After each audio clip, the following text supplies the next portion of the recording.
L'arbre qui chantait. Il y a très très longtemps, un vieux sorcier entreprit un long voyage. Un jour, qu'il avait tant et tant marché qu'il ne sentait plus ses pieds. Il décida de chercher un endroit pour se reposer.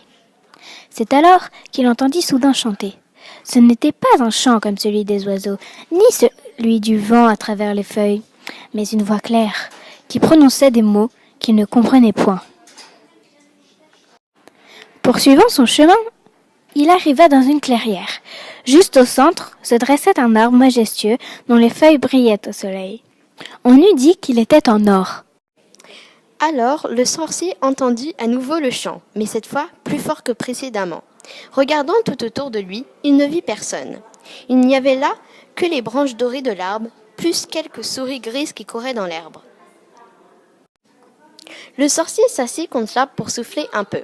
Il songea qu'il serait sage de piquer un petit somme avant de continuer sa route. Mais le chant le tenait éveillé. Énervé, il regarda encore autour de lui, sans rien remarquer d'anormal.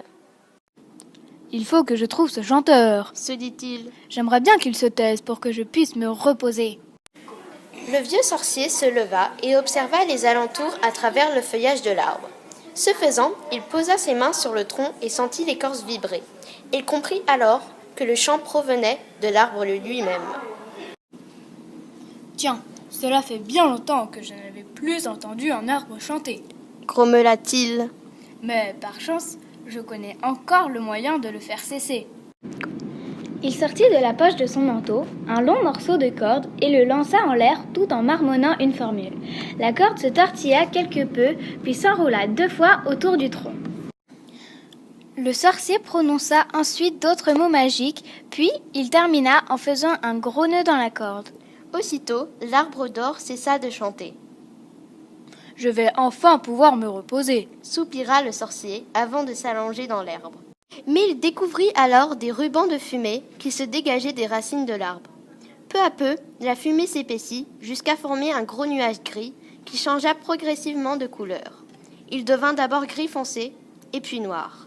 Tout à coup, il se mit à tournoyer sur lui-même et se transforma en un nid de génie aux longues oreilles, avec un gros nez bourgeonnant de verrues, des bras démesurés et des mains larges comme des pelles.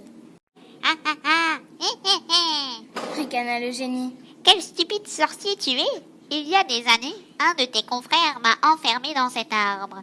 Mais maintenant que tu lui as cloué le bec, je suis libre et j'ai fort envie de te dévorer. Ce disant, le génie saisit le vieux sorcier par la barbe. Heureusement, ce dernier savait que les esprits des bois sont toujours idiots, et celui-là semblait encore plus bête que les autres. « Vas-tu me faire mijoter ou rôtir ?» demanda-t-il au génie. « Tu sais que les vieux sorciers ne se mangent pas crus. Tu auras des crampes d'estomac. » L'affreux génie réfléchit quelques instants. Je vais faire un grand feu et t'attacher à une branche. Ensuite, je te ferai rôtir au-dessus des flammes, déclara-t-il tout content. « Mais je vais m'enfuir pendant que tu allumeras le feu, » insinua le sorcier. C'est vrai, admit le génie. Je vais... Pourquoi ne me ligotes-tu pas ? suggéra le sorcier. Ainsi, je serai incapable de fuir. Très bonne idée. S'exclama le génie. Mais à quoi donc vais-je m'attacher ? À cet arbre, bien sûr, répondit le sorcier. Utilise donc la corde que j'avais enroulée autour du tronc pour le faire taire. Convaincu, l'esprit des bois alla détacher la corde. Il commença par défaire le nœud, tout comme le sorcier l'avait espéré. En effet, dès que la corde eut été dénouée, l'enchantement se trouva rompu.